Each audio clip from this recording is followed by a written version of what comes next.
परम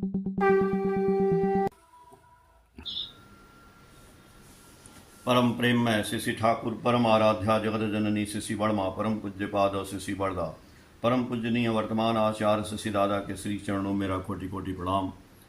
यहाँ आज इस ऑनलाइन सत्संग में उपस्थित आप सभी पंजाधारी दादा लोगों और सभी गुरु माताओं बहनों बच्चों को मेरा हार्दिक जय गुरु।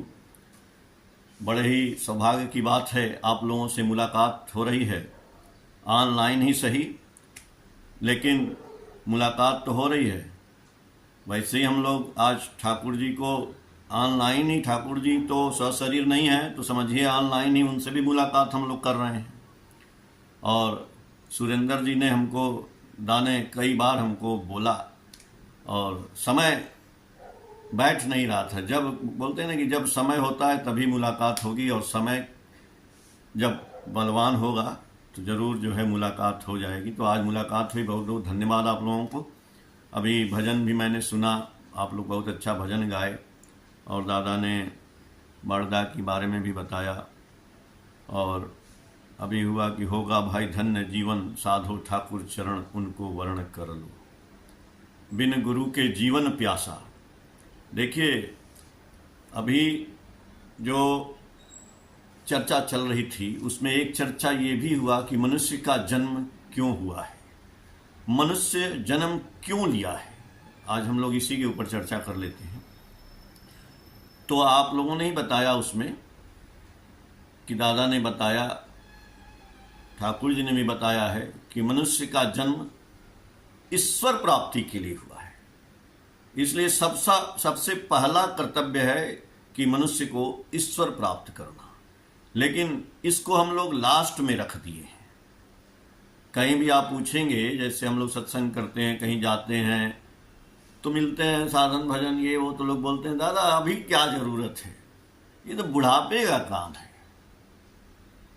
लोग बोलते हुए मिलते हैं ऐसा, लेकिन ठाकुर जी कह रहे हैं कि नहीं, पहले हमारे जीवन का उद्देश्य है ईश्वर प्राप्त करना। सही बात है, यदि ईश्वर प्राप्त हो जाएंगे तो सब कुछ मिल जाएगा। तो उनकी तलाश नहीं करते हैं। वही बात है कि पहले एक क्लास से न पढ़ के सीधे 10वीं क्लास में पढ़ें, संभव नहीं है। इसीलिए हमको कितना हो भगवान की पूजा कर लें। तो भगवान की पूजा करने से क्या होता है, शंकर भगवान की पूजा करने से क्या होता है, हनुमान जी, राम जी, दुर्गा जी, किसी भी भगवान की, सबकी भगवान की पूजा कर लें तो उससे क्या होता है, भगवान आशीर्वाद देते हैं, हमको आगे बढ़ाते हैं। आगे बढ़ाते हैं तो क्या करते हैं, गुरु से मिला देते हैं, सदगुरु से मिला देते हैं, पुरुषोत्तम से मिला देते हैं। यही पूजा का फल हुआ। यही यदि मैंने शंकर भगवान को जल चढ़ाया है, चाहे बैद्यनाथ धाम में, चाहे विश्वनाथ धाम में, चाहे अपने गांव में, चाहे कहीं भी, चाहे हम हनुमान जी की पूजा की, दुर्गा जी की, किसी भी किए, और ठाकुर जी को पकड़ लिए, ठाकुर जी मिल गए, तो ये भगवान का आशीर्वाद हुआ कि हमको ठाकुर जी मिले, हमको गुरु मिले। और यही सबसे बड़ी उपलब्धि है। जब गुरु मिलेंगे तभी हमें ईश्वर प्राप्ति का मार्ग सुलभ होगा, क्योंकि ठाकुर जी की वाणी है कि गुरु की पूजा किए बिना न होती किसी देव की पूजा, आ सभी देवों का सिद्धि आसन गुरु किंतु उनकी ध्वजा। गुरु की पूजा किए बिना न होती किसी देव की पूजा। अब सोचिए, हम देव की पूजा कर रहे हैं, अब गुरु को पकड़े नहीं हैं तो किसी देव की पूजा नहीं हो रही है। लेकिन यहीं पे यदि हम केवल गुरु की पूजा कर ले रहे हैं तो सारे देवता की पूजा हो जाती है। इसीलिए हमको जीवन में ऐसे वैसे गुरु को धारण नहीं करना चाहिए, पुरुषोत्तम को धारण करना चाहिए। ठाकुर जी बोले हैं कि बाजार घूम कर गुरु करने में निष्ठा गई जहन्नुम में, होगी क्या तेरी शंका दूर, होगा क्या कुछ लाख जन्म में। बाजार घूम के इधर उधर आपने मान लीजिए गुरु कर भी लिया है, लेकिन यदि पुरुषोत्तम मिलते हैं, यदि ठाकुर जी मिलते हैं, तो पुरुषोत्तम को धरने में गुरु त्याग का दोष नहीं होता है। इसीलिए ठाकुर जी ने बोला है कि पुरुषोत्तम आते जिस क्षण सभी गुरु की होती सार्थता, उनको धरने से होती नहीं गुरु त्याग की छुणी व्यथा। ठाकुर जी के पास ऐसे ऐसे लोग आए जिनके हजारों हजारों शिष्य थे, वो अपने शिष्यों सहित आके ठाकुर जी की दीक्षा लिए। केवल हम किसी से बात करते हैं, एक आदमी ठाकुर जी के पास आए, बोले ठाकुर जी बड़ा जीवन में तकलीफ है। ठाकुर जी बोले कि तकलीफ है तो मैं क्या कर सकता हूं? बोले कुछ समाधान बताइए। अब सोचिए, क्यों समाधान शंकर जी के पास नहीं मिला, हनुमान जी के पास नहीं मिला, दुर्गा जी के पास नहीं मिला, नहीं मिलने वाला है। मिलेगा आपको जो जीवंत गुरु होंगे। ठाकुर जी तो अपने हाथ से सत्यानुसरण लिख के दिए, उसी सत्यानुसरण में लिखा हुआ है, आप लोग पढ़ते भी होंगे कि जगत के समस्त ऐश्वर्य ज्ञान कर्म एवं प्रेम जिनके अंदर सहज ही उत्सारित हैं, जहां जाने से मनुष्य की चिरविच्छिन्न समस्याओं का चरम समाधान लाभ होता है, वही होते हैं मनुष्य के भगवान। इसलिए मनुष्य रूपी भगवान को पकड़ना ही पड़ेगा, जो आपकी सारी समस्याओं का समाधान कर दे। और सारी समस्याओं का समाधान यदि कोई गुरु नहीं कर पा रहा है तो उनको छोड़ना ही पड़ेगा। क्योंकि एक डॉक्टर को आप अपना रोग दिखाते हैं, रोग ठीक नहीं होता है तो वहीं मर नहीं जाते हैं। 1 महीना 2 महीना 4 महीना इलाज करने के बाद हम डॉक्टर तो बदल देते हैं, लेकिन गुरु नहीं बदलते हैं। क्यों? मर जाएंगे लेकिन गुरु जी वही। अरे ठाकुर जी तो बोले हैं कि उन गुरु की वजह से ही आप ठाकुर जी को हमको पकड़ रहे हैं, इसलिए आप उन गुरु का भी काम करिए, ठाकुर जी का भी करिए, उसमें क्या हर्ज हो जाता है भाई? एक ही चीज है, ठाकुर जी का जो 2-3 नियम है, जितना भी सत्संग होता है मेन तो वही बताना है। एक ही चीज को कई तरह से, मतलब एक ही खाना को कई तरह से परोसना है बस। श्री रामचंद्र जी का रामचरितमानस, राम कथा सब लोग करते, वही कथा कौन किस ढंग से कहता है ये समझाना मात्र है।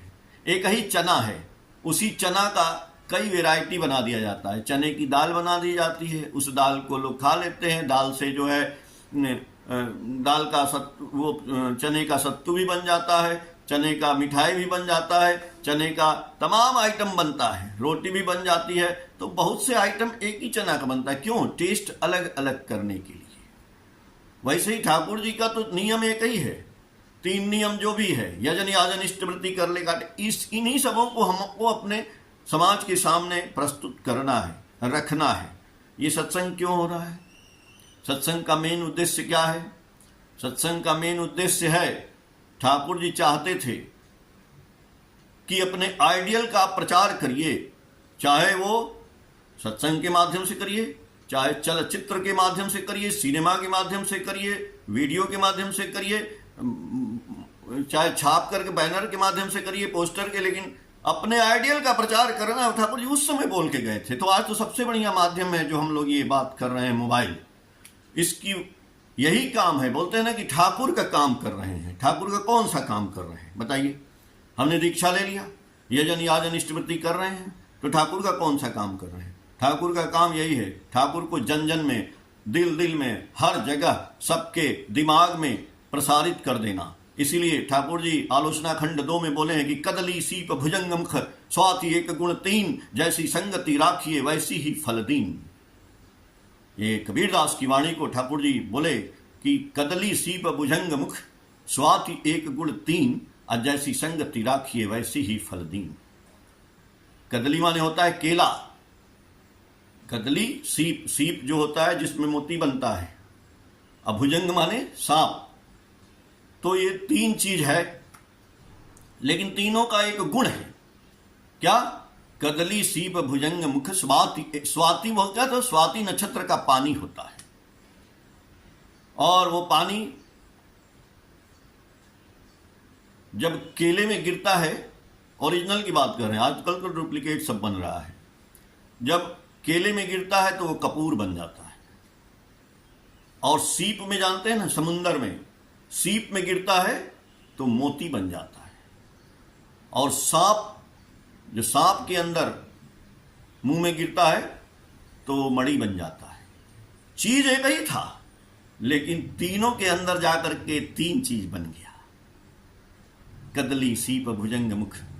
तो ये इस चीज पे मैं चूंकि पेशे से एक कलाकार हूँ, आर्टिस्ट हूँ, पेंटिंग भी बनाता हूँ। ये बैक साइड में ये पेंटिंग मैंने ठाकुर जी की बनाई है और संजोग से ठाकुर जी की कृपा हुई तो आचार्य देव वर्तमान में हैं और जो पहले वाले आचार्य देव थे उनके आशीर्वाद से ये जो मैं बात बोल रहा हूँ इसी पे मैंने एक पेंटिंग बनाई थी और वो पेंटिंग मेरी छपी वहाँ पे आलोचना मैगजीन में और सातवती पे। फिर उसके बाद 2 साल तक मैंने पेन से बहुत सी ड्राइंग आप कभी देखे होंगे, आज से 7-8 साल पहले, 10 साल की बात है, तब मैं पेंटिंग बना रहा था। तो 2 साल तक वो छपा मैगजीन पे, हर महीने छप के आता था। तो मेरा कहने का मतलब है कि स्वाति नक्षत्र का पानी क्या है? यही है ठाकुर जी का जो बीज मंत्र है। हम लोग ठाकुर जी का नाम लेते हैं ना, जब दीक्षा लेते हैं तो दीक्षा के ऊपर ठाकुर जी क्या बोले हैं? दीक्षा जानो दक्ष करती, प्रीत दीप्त करे प्राण, कूट कौशली अनुशीलन में, कृति तीर्थ में कराए स्नान।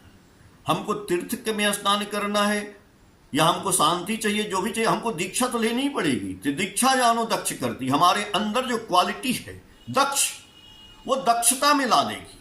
वही क्या क्वालिटी थी? केले के अंदर गिरा तो कपूर बन गया, सीप के अंदर गिरा तो मोती बन गया और सांप के अंदर गिरा तो मणि बन गया। तो वैसे ही हम सब अलग अलग हैं। आप हैं, आप हैं, आप हैं। जितना दुनिया में मनुष्य, जितना दुनिया में जीव, ठाकुर जी बोलते ये पेड़ और सब अलग है, एक आम की वैरायटी भी अलग है, हर आदमी अलग है। एक एक आम लंगड़ा है तो कोई फजली है, कोई बम्बैया है, लेकिन सब कहता है सब मनुष्य एक है। कैसे एक है भाई? ठाकुर जी तो बोले नहीं। ठाकुर जी बोले हर मनुष्य एक है, एक माँ का 2 बच्चा हुआ है वो भी अलग अलग है, कोई एक नहीं है। इसीलिए ठाकुर जी बचपन में जब उनके मास्टर साहब पूछे थे कि अनुकूल बताओ 1 + 1 यानी 1 और 1 मिलके कितना होता है, तो दुनिया के मालिक हैं वो तो अपने हिसाब से जवाब देंगे। वो सोचने लगे, वो बोले गुरुजी 1 और 1 मिलके 1 ही होता है, 1 के अलावा कोई दूसरा होता ही नहीं है। तो ठाकुर जी सोचे जब 1 जैसा 1 होता ही नहीं है तो 2 होगा नहीं, 1 ही होगा। बड़ी मार पड़ी उनको। तो ये बात है। तो वही चीज है कि जब हमारे अंदर वो पानी गिरेगा तब ईश्वर की प्राप्ति की बात है ना। तो ईश्वर की प्राप्ति तभी होगी जब हमारे अंदर की वो क्वालिटी निकलेगी, जब हमारे अंदर वो मोती बनेगा, जब हमारे अंदर वो बीज मंत्र गिरा। जिस दिन हमने दीक्षा लिया, जिस दिन आपने दीक्षा लिया, तो ठाकुर जी का एक बीज मंत्र गिरा इस शरीर में। जैसे जमीन में एक बीज गिरता है, ठीक वैसे ही जस्ट लाइक दिस सीड। और वो जमीन में गिरा बीज, तो गिरने के बाद वो क्या कहां गया? उसको सिंचाई किया गया, पानी दिया गया। पहले जोत करके बोया गया और फिर पानी दिया गया। उसको धीरे धीरे उसमें से अंकुर निकला ऊपर, उसको धूप, रोशनी, हवा, पानी सब मिलने लगा, वो बड़ा होता चला गया। तो केवल ऊपर से ही बड़ा नहीं हुआ, नीचे से भी बड़ा हुआ। वो उस बीज के नीचे जब आप उखाड़ के देखेंगे ना तो जड़ निकलने लगी, ढेर सारी जड़ें। तो वो जड़ों ने उनको पकड़ लिया जमीन को, और ऊपर जो है वो तना निकलने लगा। तो बाद में वो डाल बना, डाल में फिर फूल बना, फूल में वो फल लगा। वही बीज था। तो आज हम लोग जब दीक्षा लेते हैं तो बहुत आदमी सोचते हैं कि आज मैंने गुरु जी की दीक्षा ली तो आज और अभी से हमको फल मिलना लगे। कौन सा ऐसा पेड़ है भाई कि तुरंते लगाओगे तुरंते फल मिल जाएगा? अरे एक दोहा भी है कि धीरे धीरे रे मना, धीरे सब कुछ होए, अब माली सींचे 100 घड़ा तो ऋतु आवे फल होए। अरे धीरे धीरे होता है ना भाई। आप दीक्षा लेंगे तो तुरंते हो जाएगा।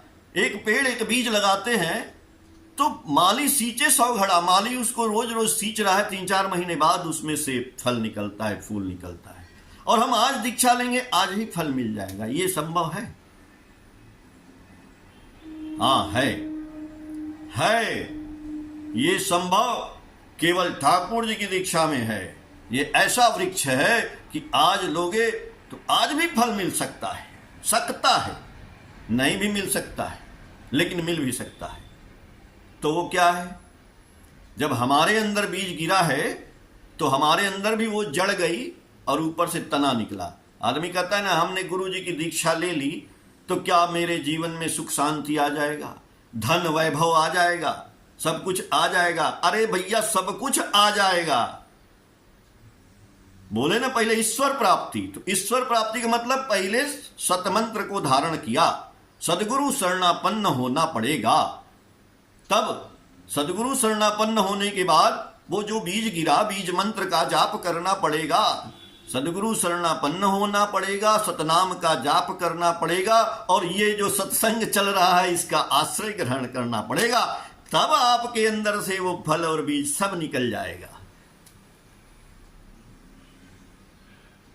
तो भाई, जब उसको सींचेंगे, जब हम नाम ध्यान करेंगे, गुरु जी का चलते फिरते उठते बैठते प्रैक्टिस हो जाएगी, गुरु जी का नाम ध्यान करेंगे, गुरु जी का इष्टवृत्ति करेंगे, गुरु जी का प्रचार करेंगे, सबकी सेवा करेंगे, जब सब करेंगे ना, तो वो पेड़ बड़ा होगा, ये सिंचाई होना शुरू हो गया। वो जो बीज गिरा था हमारे अंदर, बीज मंत्र, तो उसकी जड़ नीचे जाने लगेगी, इस शरीर के अंदर जड़ जाएगी। तो जड़ जाने का मतलब क्या होगा? हमारा चरित्र, हमारी पर्सनालिटी, हमारा व्यक्तित्व, सब कुछ सुंदर हो जाएगा। जो आदमी झांव झांव करता था ना, उसकी बोली सुंदर हो जाएगी। ठाकुर जी बोले, you always speak but with sweet tongue, बोलो लेकिन मीठा बोलो, ऐसी वाणी बोलिए कि मन का आपा खोए और औरन को शीतल लगे, आपहु शीतल होए। तो जब हमारे अंदर वो बीज गिरा, उसकी क्वालिटी है, हमको गुरु जी से प्यार हुआ कि नहीं। एक आदमी ने गुरु जी की दीक्षा ली, 1 दिन 2 दिन 4 दिन 10 दिन 1 महीना 4 महीना 4 साल 5 साल 10 साल, अरे भाई, उसको प्रेम हुआ कि नहीं गुरु जी से? कैसे पता चलेगा? ऐसे पता चलेगा कि जो बोलता था उसका बोली मीठा हो जाएगा, उसका व्यवहार लोगों के साथ अच्छा हो जाएगा, उसका चाल चलन अच्छा हो जाएगा, यानी हर मायने में उसकी बॉडी में वो सब कुछ बैलेंस करना शुरू करेगा। क्यों? क्या बैलेंस करेगा? लव, प्रेम, प्रेम का बैलेंस होना शुरू हो जाएगा, लव। तो ठाकुर जी की वाणी है मैसेज में, मैसेज वॉल्यूम 1 में पढ़िएगा आप, लव फॉर द लव। लेकिन उस लव के लिए भी लव करना पड़ता है, ऐसे नहीं लव आ जाता है। प्रेम के लिए भी प्रेम करना पड़ता है। किससे? Love for his Dzire, love for his words, love for his deeds, love for his needs. उस प्रेम के लिए भी ठाकुर जी की बातों से प्रेम, ठाकुर जी के कार्य से प्रेम, ठाकुर जी की आवश्यकताओं से प्रेम, ये सबसे जब प्रेम करेंगे ना, तो धीरे धीरे जैसे मोबाइल में ऐप डाउनलोड होता है ना, वैसे मेरे दिल में यहां पे प्रेम इंस्टॉल होना शुरू होगा, डाउनलोड होना शुरू होगा। तब हमारा चाल चलन, बात व्यवहार, वाणी सब कुछ सुंदर हो जाएगी। और जब सुंदर हो जाएगा तब हमारे अंदर प्रेम का प्रस्फुटन हुआ, और उस समय हमारा व्यक्तित्व का निर्माण हो जाएगा। तो व्यक्तित्व के निर्माण को ही बोलते हैं कि वो जड़, जमीन में बीज गया तो उसका जड़ बन गया, तो व्यक्तित्व हमारा निखर गया। अब आइए, ऊपर फल निकलेगा। बीज में से पेड़ निकला, उसमें फल लगा, तो फल क्या भाई? शरीर में फल निकला। अरे जो आदमी ठाकुर जी का भक्त हो गया, जिसके गुरु हो गए पुरुषोत्तम, मालिक, ईश्वर मिल गया, जिसको ईश्वर मिल जाएगा उसको धन धान्य की भी प्राप्ति हो जाएगी, भौतिक सुख सुविधा भी मिल जाएगा। यानी पेड़ निकला ऊपर, और पेड़ में फूल निकला, फल निकला, तो फल क्या है? फल से ही तो पैसा आएगा ना। तो आपके अंदर, हमारे अंदर हमारा चरित्र बढ़िया होगा, चरित्र बढ़िया होते ही भौतिक सुख सुविधा की प्राप्ति भी हो जाएगी। इसलिए हमको ईश्वर के लिए भटकना है, ना कि धन के लिए। जब ईश्वर मिलेंगे तो धन मिलेगा। कैसे? रुपया आज आदमी चाहता है, ठाकुर जी की वाणी है कि रुपए का जतन करो या नहीं, लोग का जतन करता चल, लक्ष्मी के शोभे रहेंगे, विभव में रहोगे अटल। यदि हम लोग टका पराया मानुष अपना, यदि हम मनुष्य को लाएंगे ठाकुर जी के पास, मनुष्य की दीक्षा दिलाएंगे, मनुष्य की सेवा करेंगे। ठाकुर जी को क्या प्रेम है? मनुष्य। तो मनुष्य को ला करके केवल सत्संग करने से काम नहीं चलेगा, 2-4 मनुष्य की दीक्षा दिलानी पड़ेगी मनुष्य को। तो यही करें ठाकुर जी कि रुपए मत लाइए, रुपए का जतन करो या नहीं, लोग का जतन करता चल, लक्ष्मी के शोभे रहेंगे, विभव में रहोगे अटल। तो लोग कैसे आएंगे? बुलाने से नहीं, प्रेम। हृदय देकर हृदय खरीदो, सेवा देकर सेवा, और स्वभाव देकर स्वभाव खरीदो, तो विभव बढ़ावे शोभा। जितना हम लोगों से देंगे, प्रेम देंगे तो प्रेम मिलेगा, हृदय देंगे तो हृदय मिलेगा। तब मनुष्य आएगा, और उन मनुष्य को ठाकुर जी के पास लाके उनको समर्पित करिए। जय गुरु। दादा 20 मिनट हो गया। ठाकुर जी आप सभी लोगों का मंगल करें। जय गुरु।